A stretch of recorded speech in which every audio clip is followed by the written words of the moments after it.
Happy Black History Month, everybody that's coming in and anybody else that's joining us. If you have your workbook, I need a thumbs up in the comments.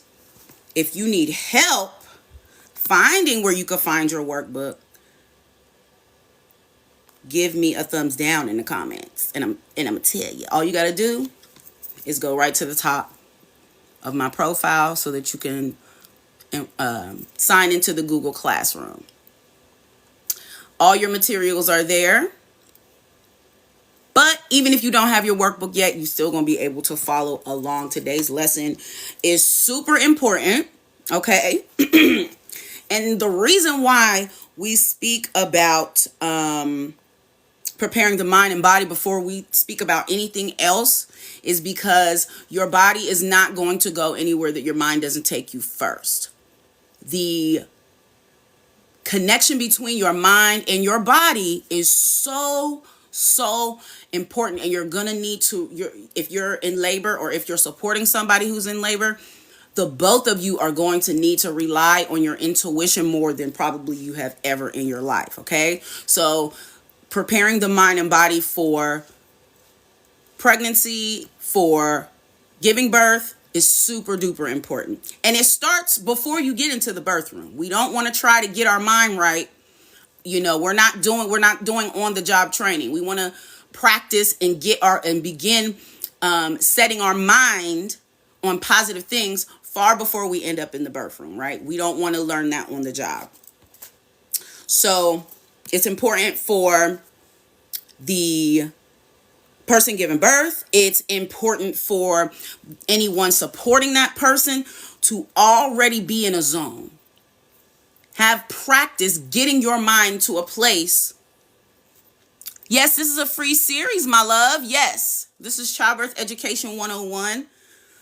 This is the very first lecture, so you're actually right on time, okay? Even if you've never been to my page before, there's still time for you to enroll.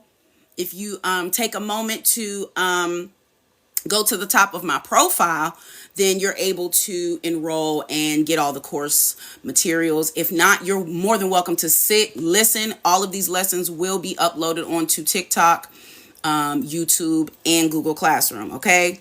Full lessons, okay? We're here for 6 weeks. Join us every Saturday. This is divine timing, baby, and it's Black History Month. Join us every Saturday.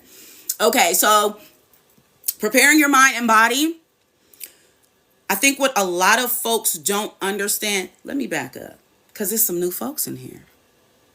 Let me back up. I didn't even introduce myself. That's real raggedy. So let me back up and introduce myself. For those of you who are brand new, first of all, thank you so much for joining our lecture. My name is Kiasha Deshawn. I am a doula, a childbirth educator, and I am a doula mentor. I have been supporting families for 23 years, and the vast majority of my families have been Black and brown. So this series is near and dear to my heart. This is the exact same childbirth education curriculum that I teach my private clients. My doula practice, Elephant Song Doula Services, is based in Pittsburgh, PA. But we serve families all over because not only is our curriculum able to be taught in person, we teach online just like this every day so that what we're teaching is accessible to families no matter where they are. If you are pregnant in here, thank you so much for joining. This is going to be a very, very informative series, okay? We're going to focus on preparing your mind, preparing your body. We're going to focus on comfort measures that you may not know about, that are outside of our normal pain management techniques that we usually hear about. We love a medication, don't we? We love a medication, but we also want to know what can we do outside of that to help our bodies and our minds to stay focused and stay comfortable and calm during our labor and birth. We're also going to get into postpartum care. That is a part of pregnancy and birth that a lot of folks do not get the support that they need, okay? And so we're going to touch on that. We're going to touch on a little bit of breastfeeding basics. We're going to touch on newborn care, okay? This is like a little 6-week boot camp for anybody who's pregnant, anybody who wants to support pregnant people, okay? Again, all of my lectures are happening on Saturday nights from 9 p.m. to 11 p.m. Eastern Standard Time. Every lecture is going to be recorded and available in 3 places: TikTok, YouTube, Google Classroom. We have a workbook, companion workbook to go along with this series, so that you can have a little bit of homework. You know what I mean? Think about these things outside of the course and the class. We love it. Okay. Any questions before we get started? I would love to see, before we get started, where everybody is from. Okay, so put where you from. And if you're pregnant, let me see a little belly emoji. Let me see your little belly. Let me see the pregnancy belly. And if you're a doula, could you put a purple heart for me? Because I love doulas. I love, love, love, love, love. Oh, hey, from San Francisco. My Shea Butter baby is preggies. Congratulations. Okay. Robbie's from Pittsburgh, just like me. Period. Okay, we got another Pittsburgh doula. Clarissa's a doula. Okay, you're in Georgia. Okay, Jersey girl living in Maryland. We love that. Okay, we got another. Okay, so you're a doula and you're pregnant. I love that. From Georgia. Super cute. And it's okay if you're late. There's no such thing as late. No such thing as late in my class. Arizona doula, hey. Oh, is y'all still hot over there? It's getting cold over here. Is it still hot there? I don't know much about Arizona, but it's hot. That's all I know. Okay, we got a North Carolina doula. I love it. I'm so glad y'all are here. Okay, I want to get started. Okay. So I'm going to be going between 2 separate iPads. So I'm going to need y'all to stick with me, okay? Hey, Whitney from Rochester, New York. Congratulations on your baby. Thank you for joining us. 35 at night, 60s and 70s. Ooh, we got 35 during the day. Oh, I love it. Yes, thank you for joining us. Okay, so this very first session, again, what we're focusing on is preparing the mind and the body for labor and birth. So our key topics are going to be we're going to be learning about your autonomic nervous system. We're going to get the elephant in the room right on out of the way, pain. We're going to talk about pain, and we're going to talk about how you feel pain, how the sensations of pain are felt when you are feeling safe, secure, and comfortable versus feeling maybe fear or like you're not comfortable or you're not trusting of the folks in the room. That makes a big difference.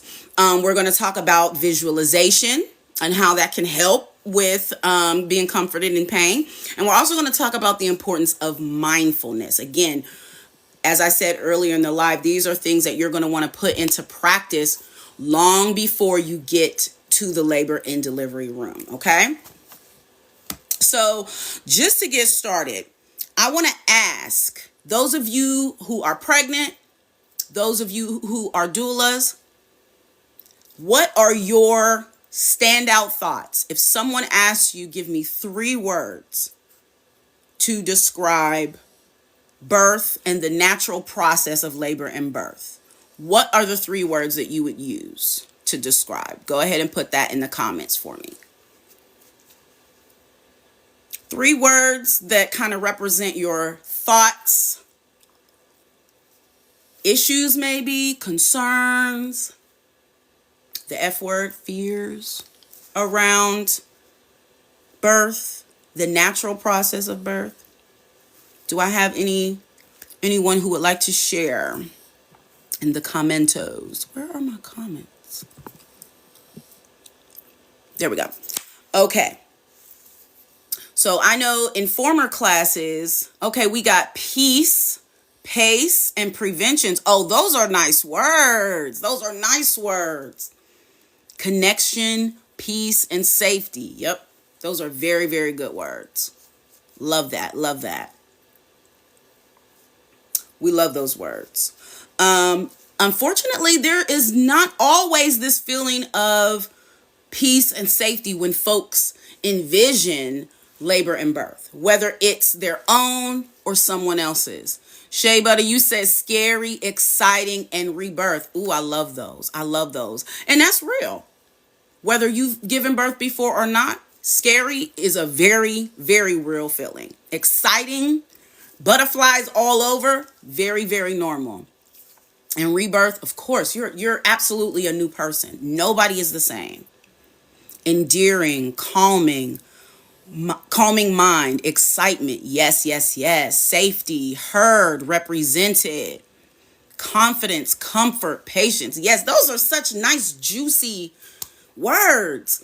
You can feel the difference in just your body and your countenance when you're even saying certain words. Saying words like peace and joy. There's already an emotion attached to it, right? You can absolutely change those thoughts. Yes. So that means folks that are coming in who are not feeling comfortable, who are coming in with a little bit of fear, maybe anxiety, maybe sadness. Maybe they've had a previous birth experience that was not positive. That's an emotion that can come in. Yes, pain, process, safety, absolutely. Absolutely. All kinds of different emotions and feelings can come to mind, whether you've given birth before or not.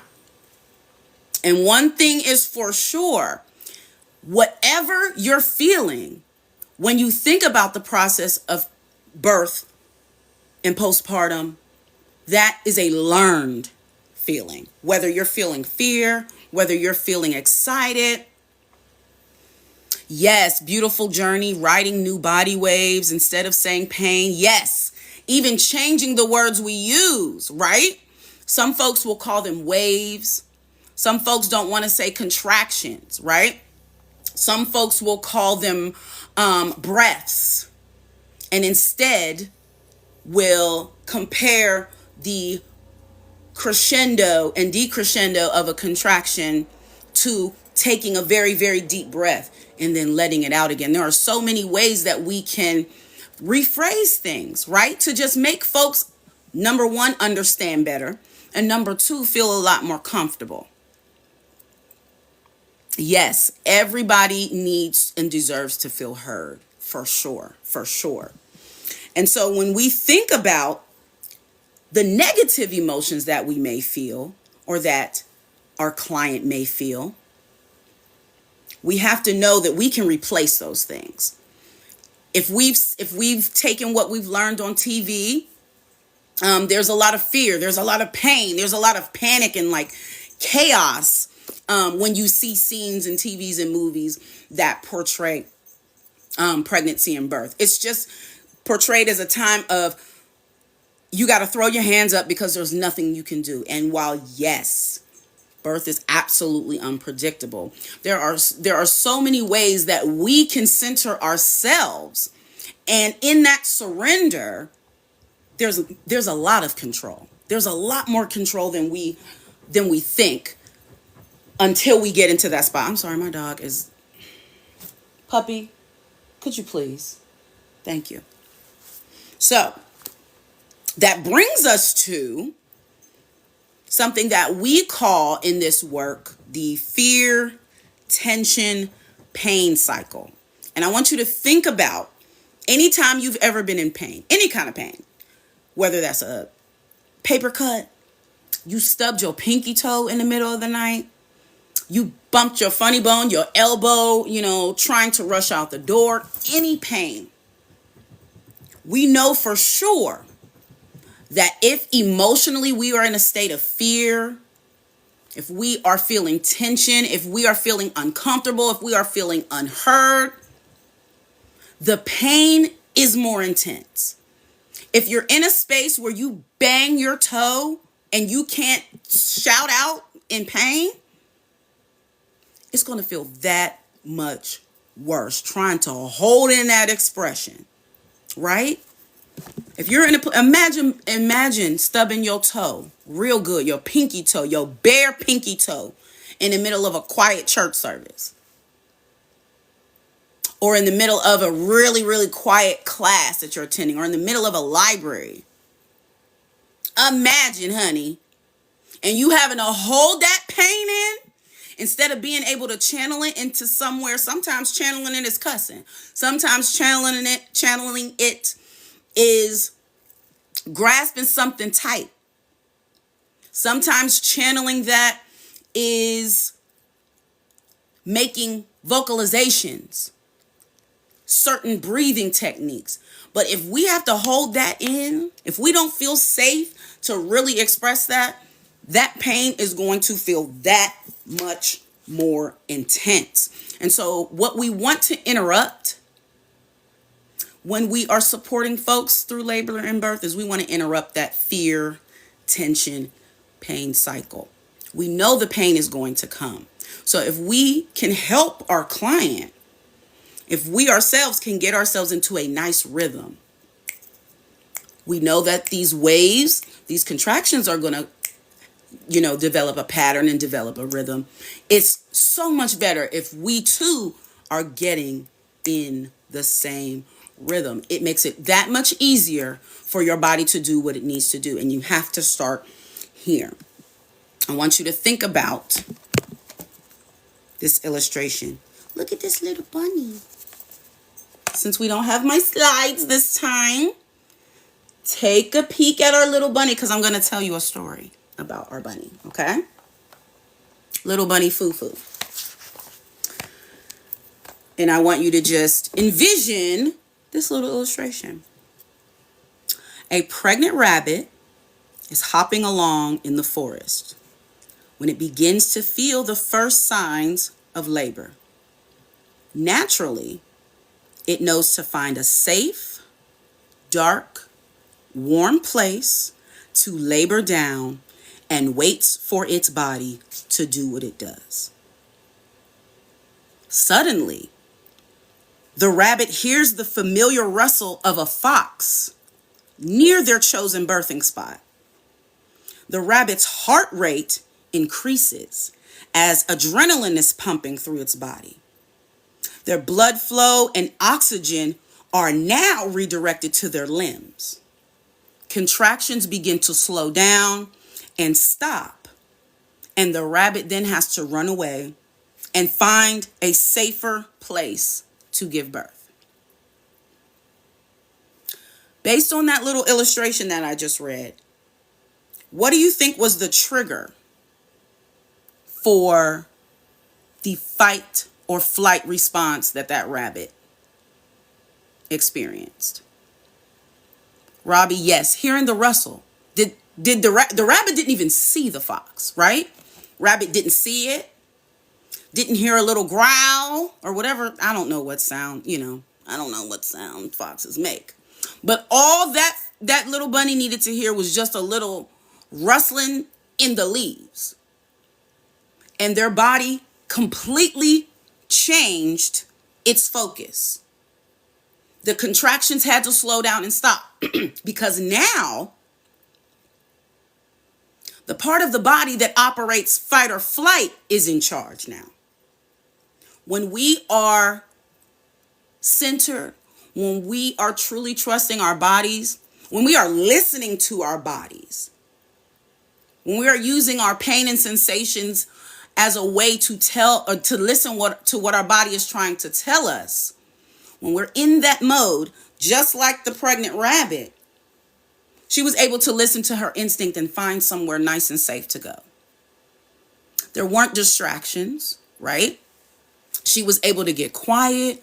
She was able to let the rhythm and pace of her labor and birth just do its thing. But as soon as she just felt uncomfortable, her whole body tensed. She felt unsafe. And all that energy and adrenaline that was going to be used to help her body bring the babies forward and into the world now has to be redirected. Now my energy has to go to looking for the nearest escape. Now my energy has to go to finding a safe spot, finding a whole new spot, scoping out the scenery to make sure there's no foxes following me on my way to this new spot. It is the exact same way when we are going into our birthing facilities and the atmosphere is just not right. It's the same way. If we are not surrounded by folks that we feel safe with, that we know are taking our feelings and our thoughts into consideration, that we know we have to know that these people are there, not just for your convenience, but for your comfort. I don't care if my pinky toe is hurting because I'm laying this way. I need you to be willing to help me fix it.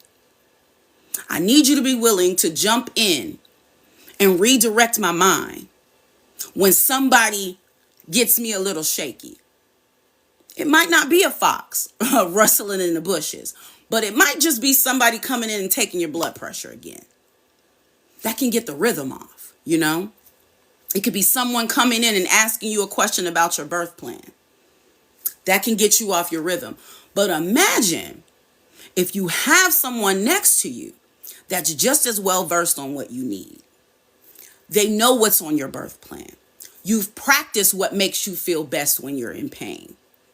You, as the birthing person, have practiced expressing what you need and directing the people around you to help. The doula is well versed in using those extra hands and those extra eyes and those extra ears to look out, to make sure that the atmosphere is right. Right, just like you said, we want to make sure that we don't have no phones, no interruptions, that your mind and your body can connect and remain in connection to catch the pace and keep the rhythm. That's what we're looking for. We're looking for rhythm in everything, in our breath, in the way that we move, right? That's why music is so helpful. It can really, really help you get your mind in the right space, okay? So think about also, what was the rabbit afraid of? Again, he hasn't seen the fox. He heard a little bit of rustling. He may not have even smelled the fox near, but just the thought of it. He's already had a bad experience with a fox or two, right? And even if he hasn't had a face-to-face encounter with a fox, other rabbits done told her, watch out, baby. When you least expect it, when you're most vulnerable, there it is, awakening. When you're most vulnerable, be on the lookout. Other rabbits have told you if you haven't experienced it before. Other folks will tell you if you've never given birth before. Folks will immediately put their fears on you. Girl, you pregnant? Oh, couldn't be me, because when I was pregnant, my mind doesn't need to go there. My mind needs to see a positive birth outcome. My mind needs to see, but way before I get to that birth room, that my body was made for this, right? Don't let nobody put their fear or their past experiences on you, not even your doula. And if you feel like your doula is doing that, you may need a little bit of straightening. Yes, you go into protection mode when you don't feel safe. And you cannot birth comfortably and freely when you feel like you have to tense your body and protect. Birth, like I said, all instinct. You have to be willing to let go and release. The more that you tense, the tougher it's going to be. Yes, you have to let them know that I'm using mind over matter. It's worked so many times. Yes, a positive birth outcome is the goal. Mommy and baby doing wonderfully is the goal. Relax, relate, release. Yes, add another R word, rhythm. That's going to be your best friend. And then you can always get back into it. That's the thing about rhythm. If you lose it, you can get back to it. Especially if you have folks in the room that are keeping the rhythm with you, that are breathing on pace with you, that when they feel your mind begin to feel tired, when they feel your mind begin to wander or get distracted, they can bring you right back to the rhythm. And everybody gets right back on it. It's not just a rhythm, a physical rhythm. It's a vibe. It's a vibration that everybody needs to be on. Anybody that's ever been a part of a birth and somebody in there ain't right in the vibe, just not reading the room, you feel the shift, right? And as a doula, it is your job. It is your job to get everybody back in line. And it don't got to be loud. It don't got to be abrasive. Most of the time, all you have to do as a doula in that room is lead by example. If you begin to bring your voice down, everybody in the room will start to feel the need to bring their voice down and move a lot more tenderly and gently around mom. Yes, you regulate you, right? As a doula. And it helps you to regulate the person giving birth, right? That rabbit had to literally stop to run away and look for safety. And it can absolutely feel like that walking into a hospital to give birth. It can feel daunting.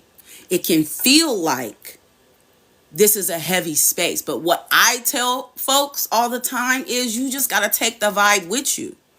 You set the vibe at home, and then you take the vibe with you. Right where, if you're not able to birth at home, you set the vibe before you leave. You pick that right up and take it with you wherever you go, and you set the atmosphere in whatever space that you're in. Everybody does not have the privilege of being able to birth at home. Unfortunately, with the way that insurance is, it's a privilege, unfortunately, the way that they treat it, where it should be a right. But we can pick that vibe up and take it right with us. Right? All righty. And so we talked about fight or flight and how this rabbit had to switch gears in the middle of bringing these babies into the world. And what we know about our fight or flight response is that is part of our sympathetic nervous system. That's who's in charge of our fight or flight, right? That's what causes your heart rate to increase. That's what starts the sweating and regulating your body temperature, because your body feels that there is something to fear and I might have to run, right? It also will override all other bodily functions that are necessary, right? So even digestion shuts down when you're in fight or flight mode. Sometimes your digestion will release if you're in fight or flight mode, right?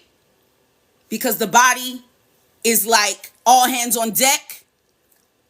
Let's make sure all of our senses, all of our body systems are focused on escape. We cannot utilize that type of energy in labor. It will stall your labor. It will begin to make you feel discouraged. It will begin to make you feel like something is wrong with your body, when really, in actuality, you just need an atmosphere that's going to help you switch gears. We need to have you in your parasympathetic nervous system. That is what is in charge of bringing your body back to neutral. It is your rest and digest system. This is what takes over the body when release and rest are happening. Release, rest, and rhythm are going to be your BFF, okay? And labor and birth are a part of that parasympathetic system, and they happen best. Labor and birth are at their best when we are not having the fight or flight hormones responding to our situation. We want the good hormones from the parasympathetic nervous system to kind of overtake and wash over us, right? We know that pain is going to happen. There's not a way to really completely avoid pain in birth. That is a part of the process. However, we know that what we're feeling, what we're experiencing on the outside can greatly affect how we perceive the pain that we're feeling, right? So what I'm asking now, and you all can answer in the comments, what is the actual cause of pain in labor? This ain't a trick question. What are the physical causes of that discomfort when you're in labor? So we know the very first reason that we have the big C word. The main reason we are experiencing pain in labor is because of this first word. Starts with a C. Contractions. Yep. That's what everybody's afraid of, right? That's what everybody's afraid of. Yes, that the anticipation. Yes, we also experience pain when we are when the cervix is dilating. That has its own kind of pain, right? There's pain when there is, yes, not knowing what to expect. Not knowing what to expect. Yeah, that enhances and elevates that fear, right? Crowning. That's very real. Folks will describe the ring of fire. Your skin will stretch. Your organs are moving. Yes, those internal organs are moving and adjusting. You may have a tear. These are all very real causes, right? But there's 5 things that can take all of those causes and amplifying them. Yes, how you labor is going to make a big difference for sure. Okay? So 5 things are going to really influence the intensity at which you feel pain. It's going to be, first, perceived danger. Along with this pain, are you feeling that your body is in danger as well? Now think about that. Who's in your birthing space? Who's in your delivery space? Is this a person that doesn't make you feel safe? Is this a person that doesn't make you feel heard? The body is going to perceive that as danger. The body is going to perceive that as danger, okay? Pain itself can cause the body to feel that it is in danger, especially if this is a pain that you've not felt before, okay? That's the very first thing that is going to affect how your pain is experienced, is their danger. The second thing that is going to affect the way that you feel pain is the attention that you give to the pain. We know the more that you focus on it, the more intense that you're going to feel it. Think back to the analogy that I used about stubbing your toe in a very, very quiet place like church, and you're not being able to go, ah, or you're not being able to go, ah, ah, ah. Those are mechanisms that we use to comfort our body without even knowing it. We automatically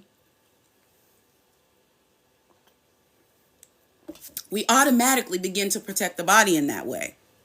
You can't stop the pain, but you can absolutely do some things to cope. The workbook is in the Google Classroom. Right at the top of my profile is the link to get into the Google Classroom. And there is a section for the workbook itself. Okay? She's going to use ice to help with her labor. That is a great distraction. The simplest things can help distract you from that pain, right? So we have the attention. If we are looking, I don't know about you, but when I'm getting blood drawn, if I'm looking directly at it, I'm going to feel that needle stick. If I turn my head, if I'm looking at my phone, she'll be like, oh, I'm done. The phlebotomist is like, oh, I'm done. And I didn't even realize. The more attention you pay, the more that pain is going to just blare at you, right? Also, expectation.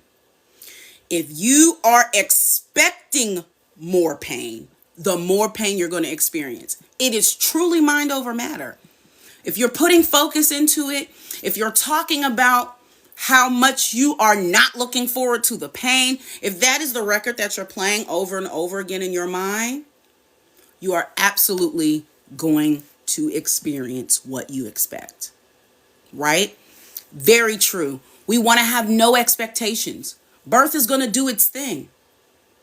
And the more that you ride the wave and allow birth to flow and you just flow with it, that is so helpful to the keeping that experience of pain at a much lower intensity.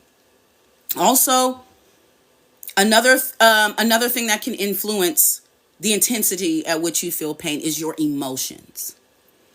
We know our emotions are going to be up and down, especially when we are experiencing something as intense as birth, as labor and birth.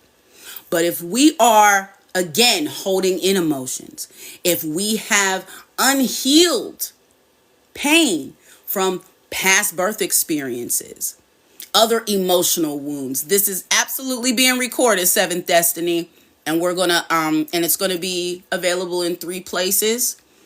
Right here on TikTok, we have a series for our childbirth education class, my YouTube channel, Your Black Doula, and also in our Google Classroom. Right? The only expectation I think should be had is that there will be a baby, and hopefully healthy. Yes.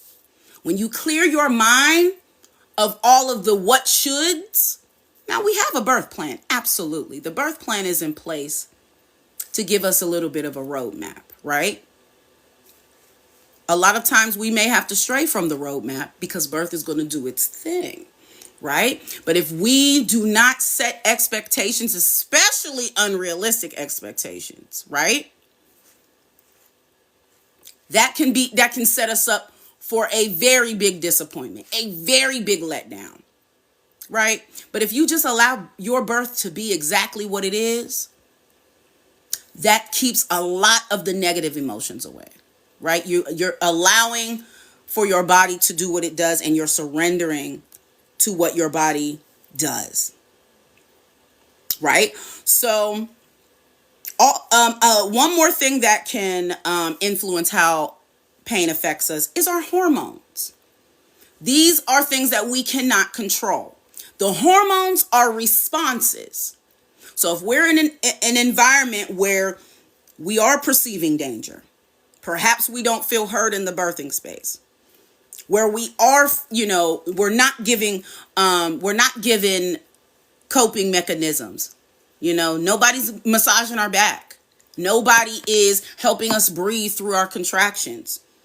That is going to cause us to put a lot more attention on the actual pain as opposed to finding the wave, right? If we are expecting a tremendous amount of pain, if we have allowed folks to get into our mind and tell us that this is going to be the worst pain you ever experienced, girl, you're going to want to die, you're just going to pass out. Oh my goodness. And if we take this into our mind and attach that to our own birth, and that becomes an expectation, you're going to hurt your own feelings. You're going to hurt your own feelings. This is also why, as doulas, we are not telling our clients, this is what you're going to feel. This is how you're going to react. There are a myriad of ways that birth manifests itself. And no matter which way it manifests itself for you, I'm going to be there for you. And we got a tool in our tool bag to help you get through it. We don't need to try to predict the future. You're going to hurt your own feelings, right? Surrender and intuition, right? So if we think about it, we can think about the word pain, turn that into an acronym. Yes, there will be pain, but what we need to know about pain is that it is purposeful. We talked about the causes of the pain, right? So we know that the pain is not there for nothing. It's doing a job, right? The pain has a purpose. So we can't just pretend like it ain't gonna happen. Best way is to just prepare. Have a few different tricks up your sleeve to prepare, right? The A in pain is for anticipated. We know that it is going to have a pattern. So when we anticipate not the pain, but the pattern, then we can much easier ride that wave and surrender to it. So we have P for purposeful, A for anticipated. We also know the I. The I stands for intermittent. We know, thanks to God, the universe, the creator, whomever you thank, you're going to get a break. The pain is intermittent. It's not just a constant pain. We know we're going to get a break, right? So if we are focusing on the break that's coming, as opposed to the pain that you're in at that moment, our minds can get on the other side a lot easier. So again, P for purposeful, A for anticipated, I for intermittent, N, normal. This is normal. This is, believe it or not, this is a normal part of bringing life. Okay, this is not a punishment for nobody biting no apple in no garden. This is simply physiologically how this little baby got to get here. Thank you, Miss Margot, for putting that down in there. Yes, pain is purposeful. There is a reason. You are not just suffering for no reason. And I want you to think about that as well when we talk about pain management a little bit. Are you suffering just to suffer? Or are we making sure that the pain has a purpose? I don't want folks to get caught up in, I must have a natural labor. Or I'm getting the medicine as soon as I step foot in the hospital. Both of those extremes, you might break your own heart, boo. Go in there with the thought, I'm going to get what I need. Whatever I need, whatever tool I need, I'm blessed to have it at my disposal. And if I need it, I'm going to use it. If I don't, I have plenty other tools in my tool bag, right? Anticipated. We can expect that, right?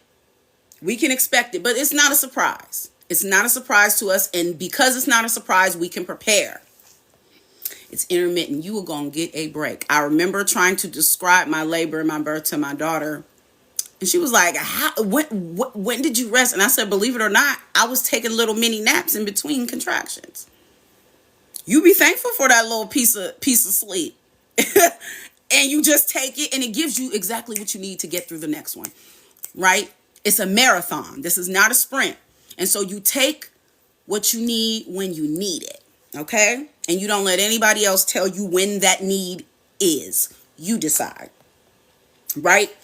We get that break. And lastly, it's normal. If we go into this with a mindset that this is normal and this is a part of it, and that means that I can just use the tools that I have, whether that is someone massaging you, whether that is someone using a tennis ball, whether someone is using counter pressure, whether somebody is using visualizations, vocalizations. There's so many ways that we can really guide the body where it needs to go with our mind, right? I had last year a client who was in labor for 3 days, and she did not get an epidural. She had a little bit of nitrous oxide, a little bit of laughing gas, but that was because, just like you, she was exhausted and she took a little hit, had a little nap, and she was right back to it. She was truly focused from the very beginning of her pregnancy on, using all of the tools that she had at her disposal. And sometimes you get in there and you may think you need an epidural and you might just need a little laughing gas. You might just need a little pain medicine in the IV. There are so many different tools that folks are not always educated on, right? Okay. So we have been talking about the body going where the mind takes us first, right? So we have to kind of focus our mind and think about the two streams of thought that we have at any given time. We have conscious thoughts and actions. Those are things that we think deliberately and we do deliberately. And then we have subconscious thoughts and actions. Things that we think and say or do without really noticing it, right? And it might surprise you that the subconscious is in charge of what our learned experiences and beliefs, all of these things that have kind of culminated over our life. The subconscious is what is influenced by that. So maybe you are not consciously thinking, every time I come into a hospital, I feel uncomfortable. My body tenses. That may not be a conscious thought when you're walking in.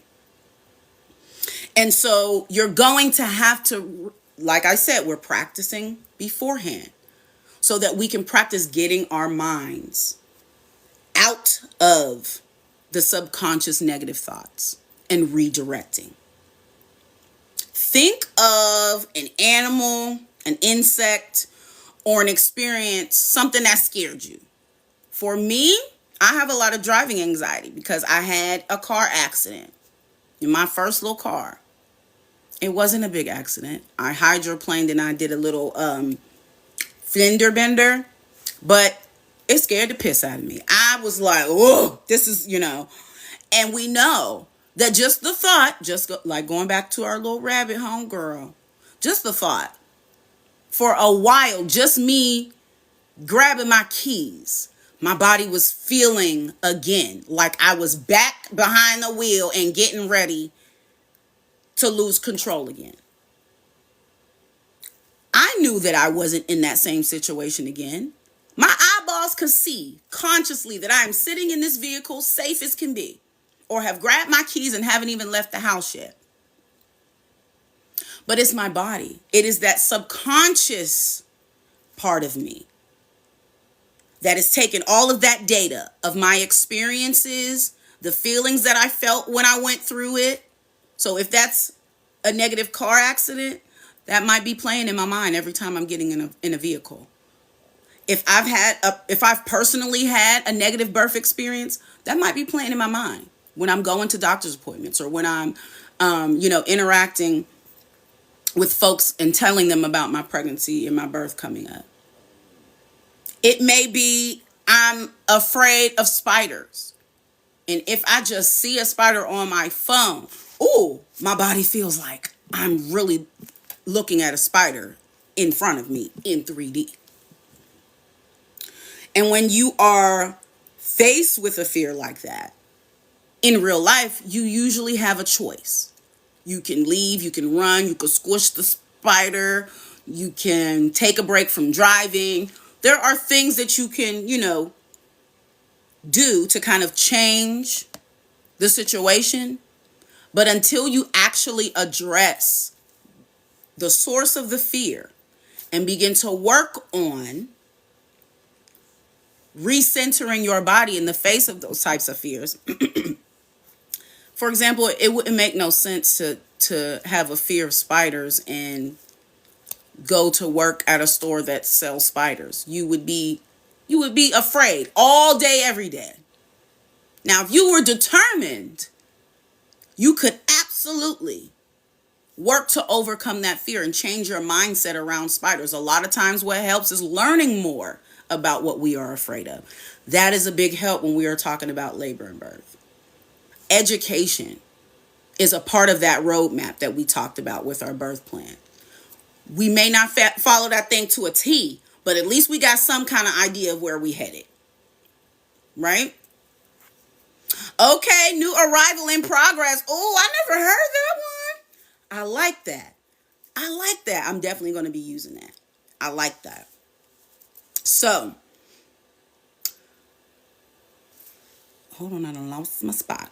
Okay, so I want to do a little quick exercise with y'all about visualization and how you can really use visualization to change your thoughts and change your mindset and change where your body is going by changing what your mind is thinking. So what I want you guys to do, I want you to close your eyes and I want you to stick out your tongue and pretend like you're shaking salt from a salt shaker on your tongue. Just Pretend like you are taking your salt shaker. If you are doing that long enough, your brain is going to start to taste salt. Even consciously, you can think, I'm pouring salt, and your mind remembers exactly what salt tastes like. Even pretending. Have you ever woken up from a dream that felt so real y'all can open your eyes now if y'all haven't. If you've ever woken up from a dream that felt so real that you were sweating, heart was racing, you're panting like somebody's really chasing you, and nothing of the sort was happening. But the mind was there, so your body went right with it. Right? You woke up feeling like Freddie and Jason was really after you. This is very, very similar when we are visualizing during labor and birth. You can put yourself somewhere else. You can focus on something else. Some folks will have a photo of a loved one. Some folks will have a special object. Maybe this is, a teddy bear that their grandmother gave them. And that is what they're able to focus on. It may not be the object itself. It is the emotions and the love that come along with the visualization that help you kind of feel enveloped by that rather than the pain that you're feeling. So visualization can be so helpful. What we want to also keep in mind is the words that we speak. So not only is it important where our mind goes, immediately after our mind is going to be what we say. Okay? So it can be so helpful to keep your words positive and keep them balanced as well. And what I mean by that,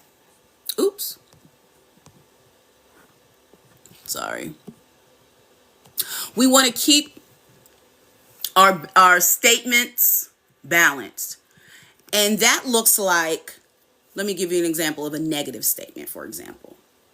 A negative statement is, I will never, to build your tolerance as the rhythm increases. So what we want to hear instead of a negative statement is we want to hear a balanced statement. And what that sounds like is, while labor might be painful, my body is designed for this and my body is capable. Your thoughts are going to create the physiological responses in your body.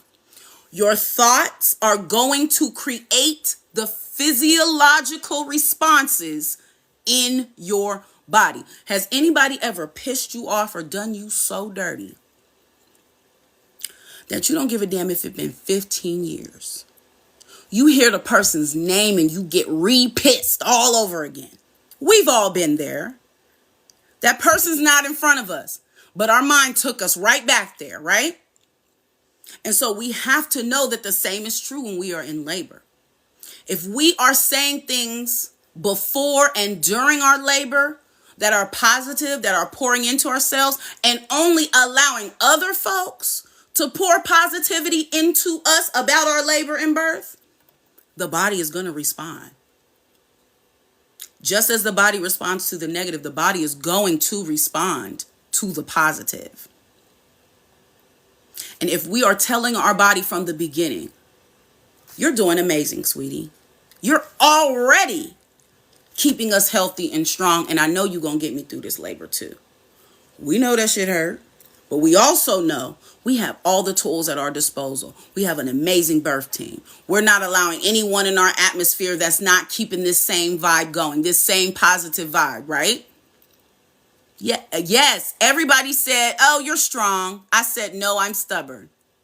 I told myself I have to do it that way. Folks will tell you how you're supposed to feel. I don't have to be strong. I can surrender. You absolutely do not have to be strong, honey. Not at all, if you don't want to. You can choose to be strong for parts of your labor and birth. And other parts, take a rest. Rest is so important in labor, and folks will not tell you that. It's not just good for the body. You need that for your mind. Your mind needs to be replenished. the food is not just for your body, it's for your mind. And so when folks don't allow you to eat in labor, your mind is going to be a little bit less focused, a lot less focused, if you are going through an entire labor and birth without any type of rest or support, right? Ooh, that was yummy. So we want to start early with visualizing positivity. We cannot expect anything. So we are not visualizing exact scenarios and replaying those in our mind. That's not what we want to visualize. What we want to visualize is those first words that we said in the beginning: connection, peace, right? All of those beautiful words: release, relate, relax, all of those things. That's what we want to be focusing on. That's what we want to visualize. You can visualize how you're going to feel when you hold your baby. The pride and the joy and the peace, girl, the relief, all of those things are positives to focus on. Those are things to focus on outside of the pain. When we do think of pain, we want to be realistic about it and go right back to our acronym. It's purposeful, right? All of these things have a purpose. And when we bring our mind back to that, we don't feel like we're suffering for nothing. There is a reason. And if you are suffering without a reason, we might want to back that up. We don't want to volunteer for pain that doesn't have a purpose. Is y'all picking up what I'm putting down? Okay. So I also want folks that don't have a frame of reference for contractions, that really breeds a lot of fear and, especially the fear of unexpected. So the ways that you can help someone who is going to give birth kind of visualize what a contraction, the rhythm that contractions follow, and how you can prepare your body, is kind of like filling a balloon with air and then releasing the air again. We know that the balloon is being stretched when that air is getting fuller and fuller. We know that that balloon is getting tighter and tighter, but we also know that as that air is going to release just at the same pace as it filled, and that relief is coming. There is a break coming. Yes, there will be a filling up again, but just like the first one and just like the one after, it's going to decrease again and you will get another break, right? And it's just about getting through the moments in between. We can't think too far ahead. We definitely can't think backwards. We have to help our clients. And if you are the one in labor, the folks around you should be helping you return right back to your center, right back to your rhythm. Somebody comes in, if your phone is ringing, that's an interruption in the rhythm. In our early labor, we still got plenty of, energy. We still, we're still laughing. We're still talking. I know couples that they're playing Uno, they're playing Connect Four, they're watching movies, and just taking breaks as mom needs to. And that's going to build. And as that builds, we want to continue to visualize one wave at a time. We cannot try to see the whole road in front of us at one time. We got to take it step by step. You can also think about dilation in terms of a flower blooming. So when we think about numbers, a lot of times our clients can get bogged down by the numbers. What am I doing? Where is the centimeters? Am I 2? Am I 4? I was 4 last time. Why am I not 6 and it's been 2 hours? And a lot of times the numbers can really get mommies in their heads. And so what we want to think about is, as opposed to, let's check your cervix every 5 minutes and see what number we are. We know that a flower is not going to bloom like this. Boom, boom. No. We know that a flower has to bloom gently, slowly. It's delicate. Gently and slowly, right? So that's going to be a different kind of pain. That's going to be a different kind of sensation. You thought you were having Braxton Hicks, so you slept. I love that. When my clients tell me they're in early labor, I'm like, great, get in the bed. If you're still on the phone having a nice conversation with me, I want you to be resting. That means you still got time to rest, girl. Take that time and get you a little rest. Yes, being able to get up, move around, using the birth ball, changing positions helps so much. Yes, labor is about rhythm and movement. Again, if we're thinking about, imagine stubbing your toe, having a labor contraction, and having to hold it in and be quiet and be still, like we're at church. Imagine not being able to move. Meanwhile, everything in your body is moving because it's making room for your baby, and you have to be still. That's why we love our birth ball. Changing positions is going to be key because we're riding the wave. We are riding the wave. Then we can also look at everybody, just about everybody's been in a pool. If you ain't been in a pool, you've been in a tub. So you know what it feels like for water to wash over you and then recede. Wash over you and then recede. Whether you've been in the pool, the ocean, a bathtub, that is another way that we can describe the way that contractions move. I also, a little bit more of a crude description, but it helps when you're talking to younger folks, when they want you to describe what a contraction feels like. It's very difficult to describe for somebody else who's never felt it, but you can envision if you have a washcloth that's soaking wet, it's swelled with that water and it's being wrung.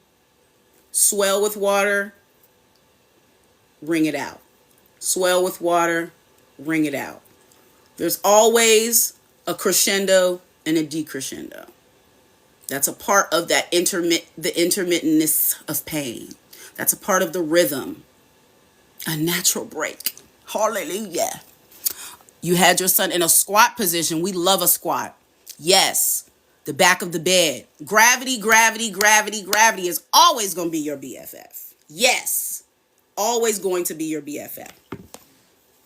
So it's important that we are allowing visualization to kind of take us where we need to go way before we get into the birth room. What are some other analogies that you all can think of when you're trying to describe what a contraction or a wave feels like, or what that experience feels like? Do y'all have any other analogies that y'all like to use? I will complete training in May. Ooh! After dreaming about becoming a doula for the last 22 years. I am so happy for you. This is a beautiful, beautiful journey. I've loved it. I have loved it. I wouldn't trade it for the world. And I am just hoping that your experience is amazing from start to finish, that you are blessed with beautiful, beautiful clients, and congratulations on finishing your training. A strong period cramp. Yes, that's a very good analogy as well. That's a very good description as well.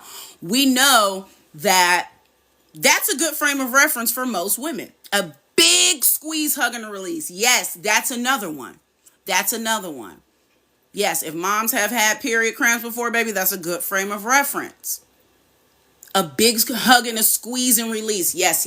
I like those. There's many different ways that we can describe. Yes, a rise, a peak, and then a fade. I love a good mountain analogy. I use a mountain analogy a lot, especially when I'm talking about pain management. If we have mommies that have not prepared for the pain, I've had moms that I have met in the birth room. This is our first time meeting and she's in labor.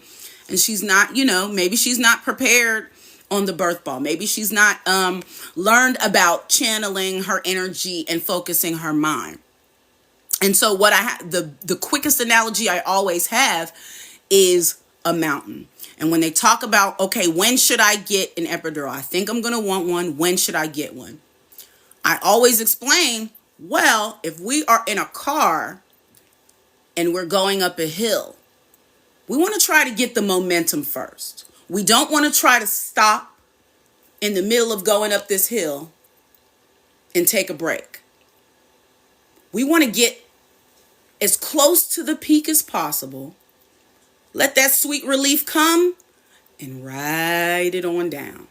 That's how I describe it. Let your body do, as much of the work getting up as you can.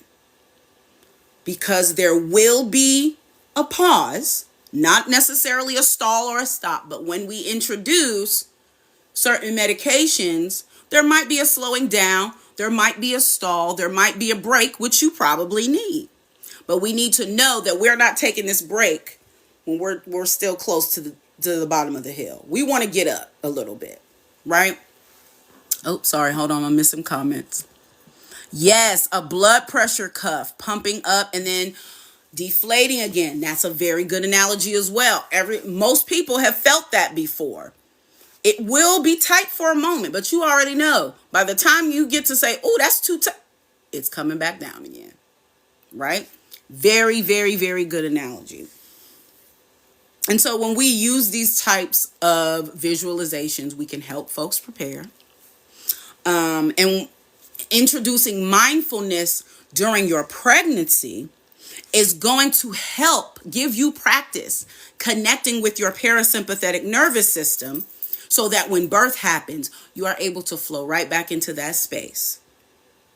That's why things like meditation during your pregnancy, you really have to tap into a source that is inside of you that you have never tapped into before. If you are not a person that is used to going inward with your thought, if you are not a person that is used to visualizing what you want and getting it, this is a practice that you're going to have to get into. And it's a beautiful practice because in the end, you simply just learn to connect better to you. Connecting better to yourself is then going to help you through these sensations, these experiences that you're going to have, right? This also helps you to explore and address those learned beliefs before birth. We want to track down where the negativity came from. Is it that some folks have heard their own birth story their whole life and it's been scary and their moms have been, distraught. Their moms have had negative memories of their own births. And that's all they know about their birth and about themselves. The first thing they learned about themselves. You feel me? Thank you so much for the gifts, you guys. I appreciate that. And thank you for the likes and thank you for sharing. I appreciate y'all. And so what we want to do is start in the beginning in breaking that cycle. As soon as someone comes at you, oh, you're pregnant. Couldn't be me. I respect your experience. But I'm really looking forward to my birth. I'm really looking forward to mine. And we're going to shift that energy. For me, I'm just excited to meet my baby. I'm sorry that was your experience. But for me, I know that I have picked an amazing birth team. I know that my partner got my back because he's been studying too. I know that my mom is going to be there to support me and she's been reading about all of this too. And I got my birth plan. I'm so sorry that happened to you. If you can, stop them before they even start telling their story. I am so sorry, Buki, but that needs to be between you and your therapist, you and your BFF. Me right now, I don't need to be absorbing none of that as a pregnant girly. Y'all, you got to set those boundaries, right? Oh, that's so nice. Your husband is a doula too. Oh, you're at a birth. I love that. Sending y'all all the beautiful birth magic for safe delivery. Yeah, this is literally all about where the mind goes, right? This is mindfulness is going to be a key. And we love that mindfulness doesn't just stop when we have our baby. This is something that we can really utilize moving into our postpartum, moving into parenthood, being able to stop and center yourself again, bring yourself back to yourself is very, very important. And what better time to learn than when you are getting ready to bring a little baby into the world?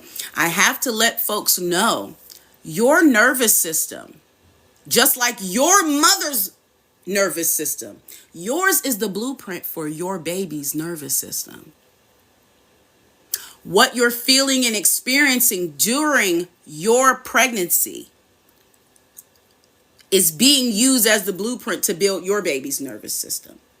So this is a little caveat. Those of you who are like myself, who have ever dealt with anxiety, depression, and you try to tell your mom and she said, you better go depress them dishes, you probably got it from her. And you probably got it from her mama. The blueprint is there. I'm proof, because in my mama's ultrasound picture, I was sucking my thumb, already stressed out. I've been highly anxious my entire life, literally. And what was missing was the attunement. Nobody was attuned. My mother wasn't attuned to her own body to make that shift and not pass that on to me. She didn't learn to regulate herself and pass that on to me.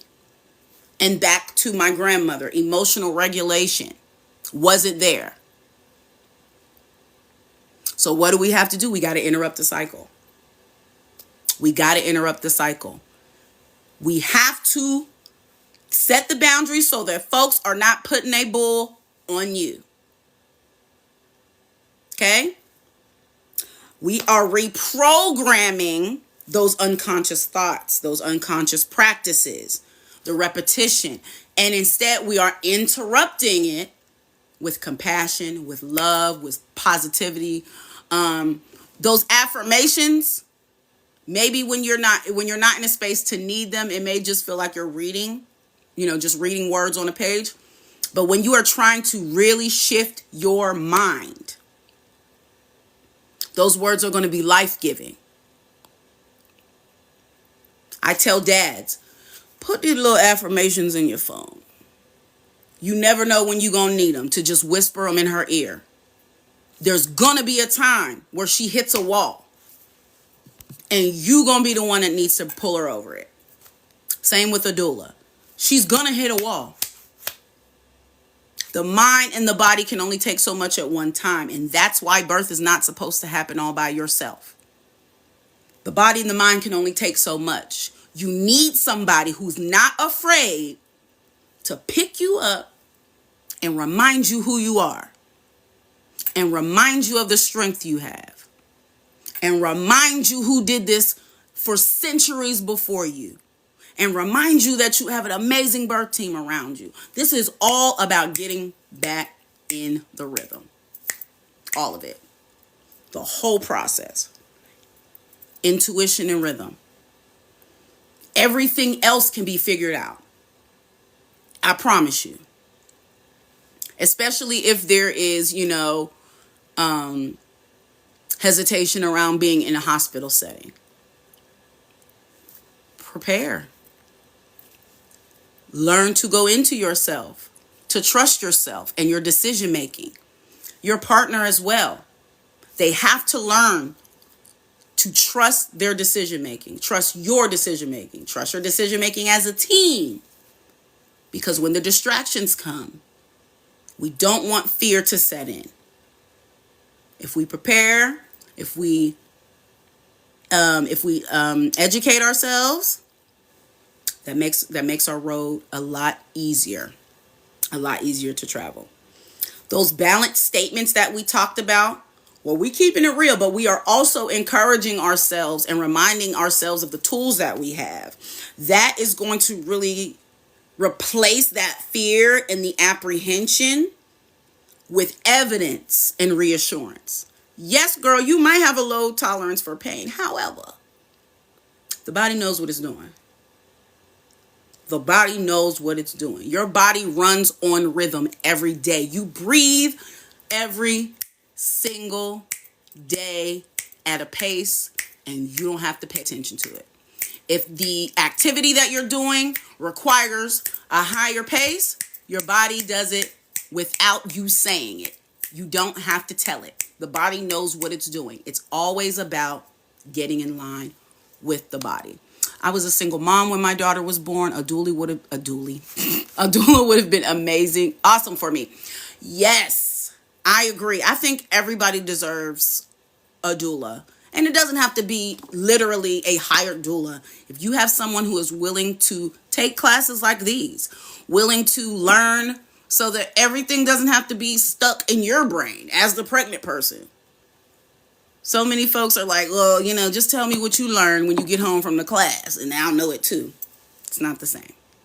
When you have somebody by your side that knows what you want and has the language to speak, to the facility, to the staff members of that facility, you as the birthing person can just lay back and do what needs to be done. Do what needs to be done. So, excuse me. So, we love a balanced statement. Okay, so those of you who are on and you are pregnant right now, just a little bit of homework. I want you to, if you haven't already, start to journal about your feelings around your upcoming birth, any fears you might have. Just, get it out on paper and start practicing some balanced statements to really go against those negative statements that we just came up with. If they're be real about your fears, be real about your hesitancies, anything that's causing you anxiety, and really just get them down on paper. And just like we talked about, creating a balanced statement. For me, I'll give my own. If I was going back to my birth, I was 19 when I gave birth, and I gave birth alone after having helped several other folks give birth, because I've been a doula since I was 15. It didn't work out that way for me. Something that I could have allowed to completely throw my labor off was that I didn't have a partner. That could have just, for a while, it derailed my labor. I was in a long labor. But once I, in my mind, realized it's me and this baby, we got this. We got this. There was a much better focus. And I was, again, able to use the tools at my disposal. The nurses that came. If you want to ask me a question, you can DM me. No problem. So glad I found this. This is my third baby, and I'm a little nervous. I'm so glad you found this too. And this is just the first class, honey. We got 5 more. So you're going to get so much information, and I'm so glad you're here. Yes. So I want you all to practice these balanced statements. If you're having a little bundle, begin to tell yourself, this may look this way now, but what can I do? What can I focus on now to help me prepare so that this is not going to be a hindrance in my labor? I deserve to have a labor that is unhindered by fear. I deserve to have a labor where I am heard, where I am respected. Hell, where I'm treated like a queen, where I'm waited on hand and foot, because that's exactly what you deserve. Where every time I express discomfort, I have someone loving on me and loving me through it. These are things that we can tell ourselves even before we get there. And it doesn't have to be a partner. It could be your best friend. It could be your sister. It could be your mom, your aunt, your cousin. If you have a coworker that you're super close to. If your grandma will come look out for you. Anybody that loves you and is willing to get this information to make sure that you feel supported and loved. That's who deserves to be in your birth room. You ain't never by yourself, honey. Okay? All right. So, this concludes today's lecture. Thank you all so much. I know it was a little bit tardy for the party. I am still here. I'm still on for questions for the next 15 minutes. So anybody that has a question, if you like, I can have you guys, I can actually let you come up and be on camera and ask me a question if you like.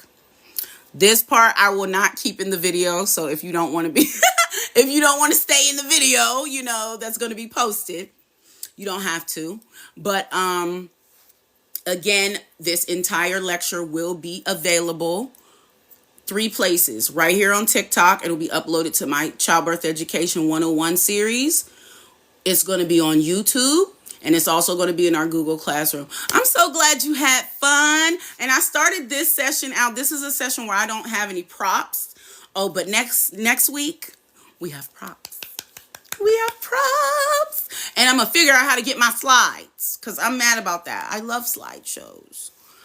The slides, however, they will be in the Google Classroom. Everything will be in the Google Classroom. Nobody is left behind. Nobody is left behind. Do we have any questions? Also, you can absolutely DM me if you have a question that you don't want to ask publicly. I'm so glad you enjoyed it, Robbie. I'm glad you're here. I don't know. Who is this gentleman trying to come up here? I see some ladies trying to. Okay. We got a random troll trying to come in, but I also see 2 people that are actually trying to come in. Okay. Let me say, if you want to come in, go ahead. Thank you so much. This class was amazing. See you next week. Little Big Fires. Oh, I'm sorry.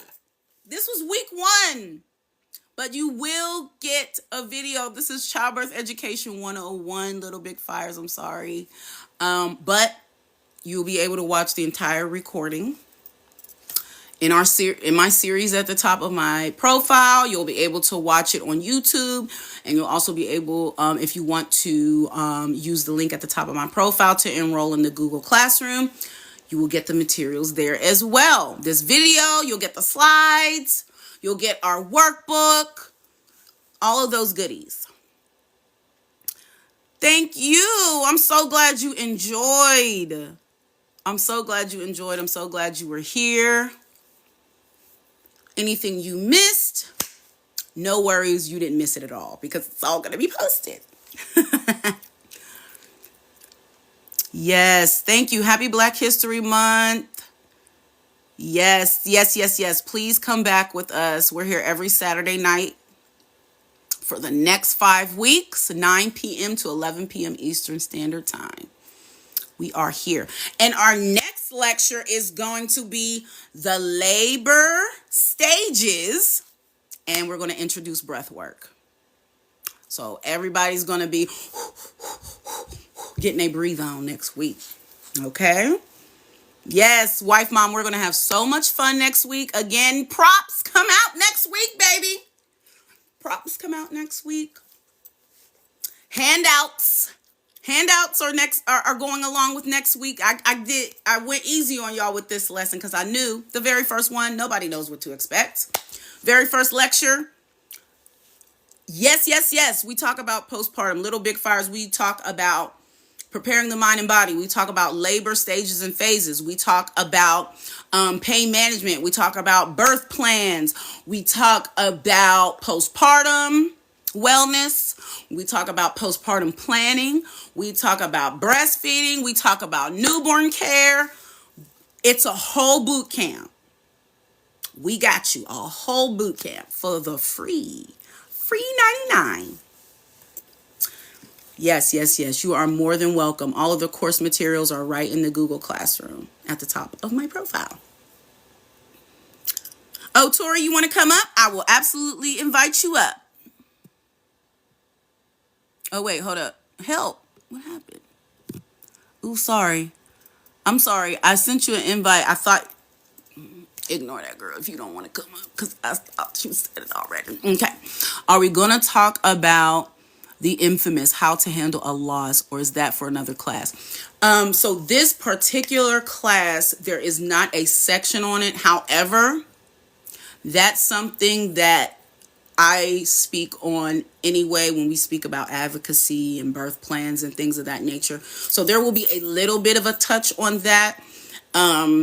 But bereavement and loss is a different class. This is Childbirth Education 101. So we don't wade that deep into the water. But there is a separate class for that, for folks who are interested in that topic. Thank you, Awakening. Good night, good night. Keep the rhythm, keep the rhythm, keep the rhythm. Y'all have a good night. I know it's late. If y'all are on the East Coast, I know it's late for you. Thank y'all so much for joining me. I'm on for about 10 more minutes. If anybody has any questions, I am here. You guys have been awesome sauce.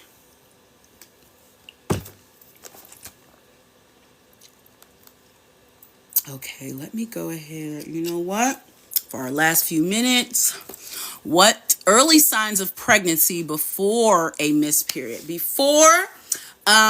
are a couple things. Lots of folks get tender breasts, headaches, sleeping disturbances and interruptions. There may be changes in your appetite. You might already be experiencing some morning sickness or nausea. Yes, if you print your workbook out, you can write in it. If you have an iPad and an Apple Pencil, you can also download it on your iPad and write that way. Yes. Implantation bleeding. Okay.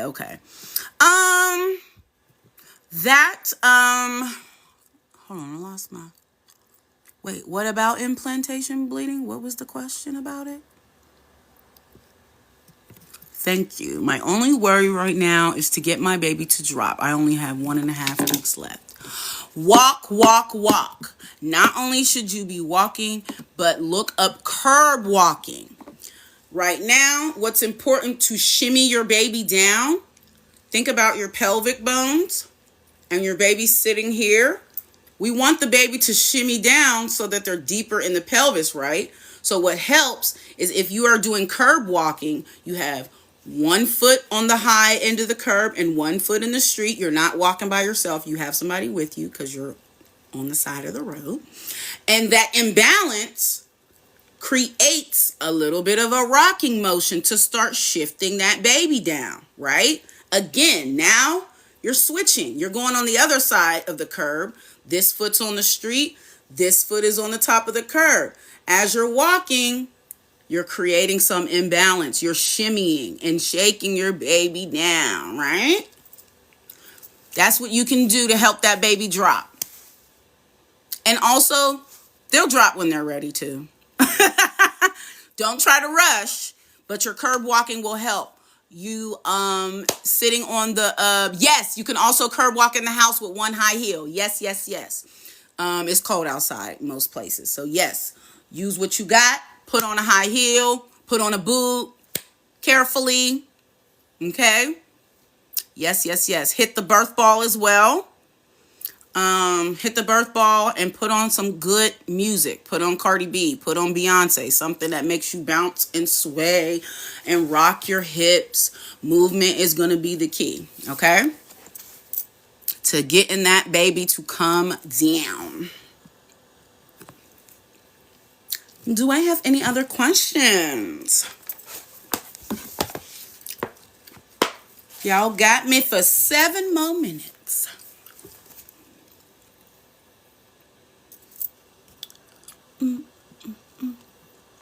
I had so much fun with y'all. Can you get implantation bleeding 3 days after ovulation? That is possible. We know that most of the time you are not getting pregnant immediately, like at the time of intercourse. Takes a little time to travel for that little swimmer to travel and actually implant. And yes, it is possible to get that implantation bleeding in those 3 days after. That is possible, yes.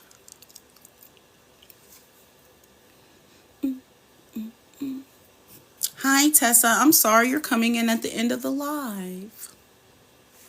It will be posted, the full replay, though.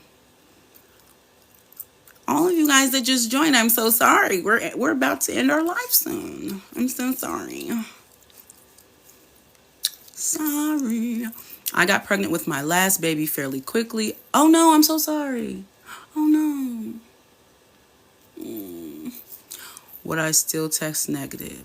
That, my dear, is going to depend because the tests are going by your hormone level. And in those first 3 days, you just may not have a lot of that hormone as of yet. So it is possible that you may still test negative. You may want to test a little bit later or get a test that is designed for early detection. I'm so sorry, and I'm so happy you got your rainbow baby. I'm so happy you got your rainbow baby. We love that. Yes, so you know my name, that there is a possibility still of a negative test. So keep that in mind. Be on the lookout for a test that is, extra sensitive. Oh, 2 little rainbow babies. Girls are just, I love having a daughter. I mean, I don't have a son, so I can't really compare, but I have I love having a daughter. It's been so fun. She's my best friend. She's my best friend.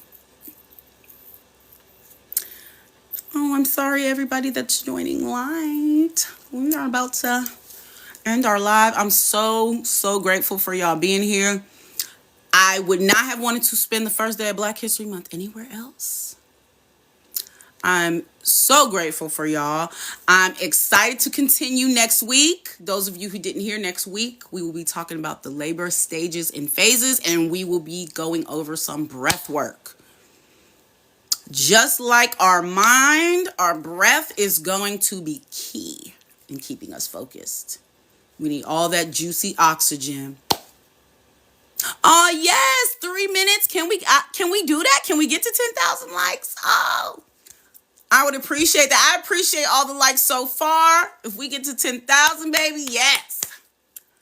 I have 3 boys and 1 girl. My daughter is my bestie. Yay. Currently expecting another girl. Oh, that's nice. We love. We love little boys too. I have godsons. Love them. But I only have experience raising a daughter.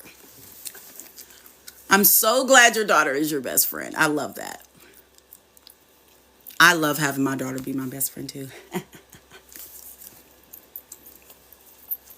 Yep, that's my homie. We went to see One of Them Days yesterday. It was so funny. We loved it. And it was like almost nobody in the theater, so we were laughing real loud and obnoxious. It was great. Mostly me laughing obnoxiously, but it was great. It was so funny. I love Keke Palmer, fellow Virgo. And love SZA. She did such a good job. I thought that she did such a good job. I loved it. That movie was so cute. I don't know if your daughter's old enough to go see that movie, but if she is, y'all should definitely go see it together. It was really funny. Oh, you saw it yesterday too.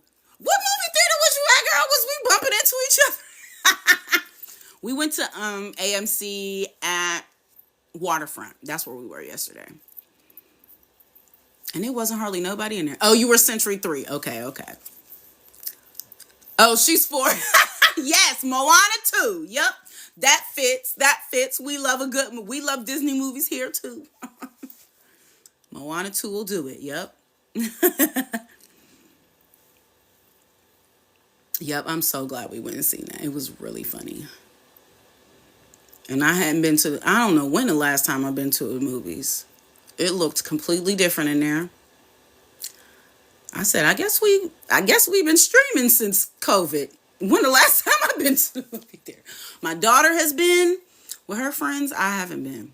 And it was completely different. It was all empty. I said, and they had the nerve to go up in the prices. So now it's our fault that y'all don't have people here. And we got to pay $20 for this thing of popcorn. All right. But I ate it, though. But I paid it, and I ate it, though. And I'll do it again. All right, you guys. I'm going to let you enjoy your evening. Again, thank you so much for joining me. I'm so excited to see you guys again in the coming weeks. Next week is labor stages and phases and breath work. And I thank y'all so much. We'll see y'all. Oh my God, y'all got me to 10K. Ah, thank you. 10K likes. Thank you, guys.